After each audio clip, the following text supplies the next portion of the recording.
What's going on, y'all? 5 Sports Talk back at it with another video talking some NBA, talking more NBA free agency here to talk the Spurs signing of Rudy Gay and what it means for the Spurs, what it means for Rudy Gay, and if it's a good move because this is a very unorthodox signing. Usually the Spurs don't sign players like Rudy Gay, and vice versa. Players like Rudy Gay don't really play on good organizations like the Spurs. But with that being said, let's talk about it. What does it mean?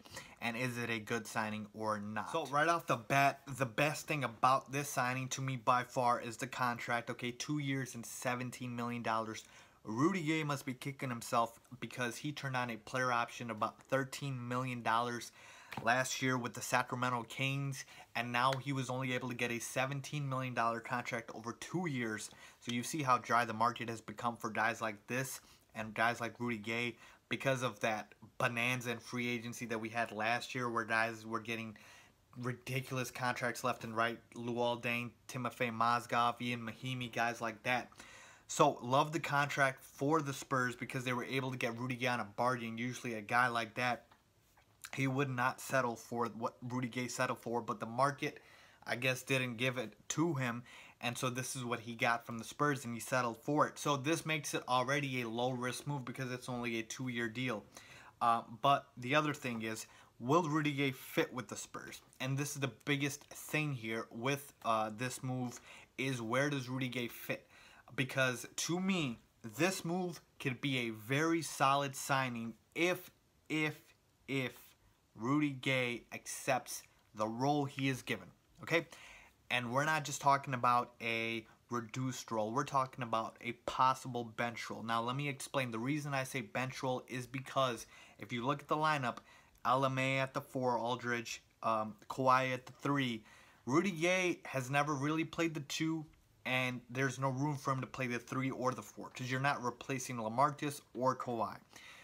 So that would only leave the 2 sort of for Rudy Gay. And to me, he's not a 2, he's a 3. So that means he might be asked to come off the bench. Now, if he comes off the bench, he would be a spectacular 6-man. We're talking about a guy who averaged 18 points a game last year. He's a 20-point-per-game scorer pretty much.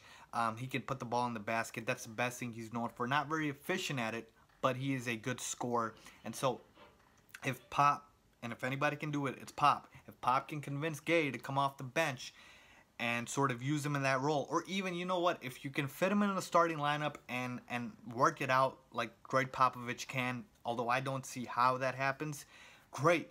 But it's going to be at a reduced role because Rudy Gay is not going to be asked to do much, and they don't want him to do too much. They don't want him to take bad shots. They don't want him to do stuff he's done that has gotten him traded or made him switch teams 3 times, okay? So they want him to just come in and perform his role, and if he can do that, then it's perfect for Rudy Gay. Now, to expand more on the role that Rudy Gay will play, like I said, his best asset is the scoring by far. That's what he's known for.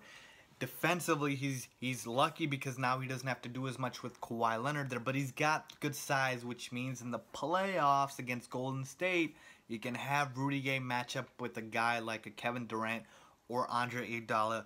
Kawhi doesn't have to check him all the time if Kawhi needs a breather. You got Gay, because even if he's not a good defender, at least he's got some length. He's like 6'8", 6'9". He can body up one of those wings, and small forward is loaded in the West and in the NBA in general. But with that being said, that is going to be his best asset. And so really, with Rudy Gay, he will be more of like a jack of all trades. He'll be a Swiss Army knife for the Spurs, and they'll tell him how they want him to play, what they want him to do, and if he can do that, then perfect, okay?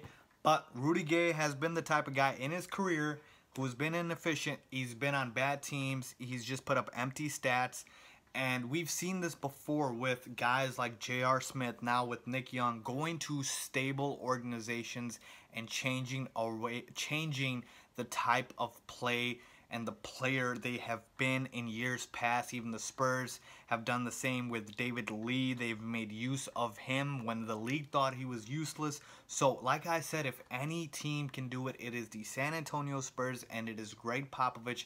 But again, just here to talk about what Rudy Gay has been, and there's a chance it could still not work. But if he accepts his role, great signing. If he doesn't, it's a meh type of signing, not really that great, but again, it could pay off big time, and I guess the Spurs wanted to take this risk because at this point, Golden State is forcing the rest of the league to think and not just stand pat, so I have to give the Spurs that much credit for at least trying to make a move and trying to still stay competitive. But with that being said, that's what I think, folks.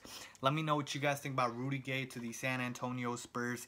Leave a comment down below, and if you like this video, please give it a thumbs up, and as always, don't forget to subscribe. Thanks for watching.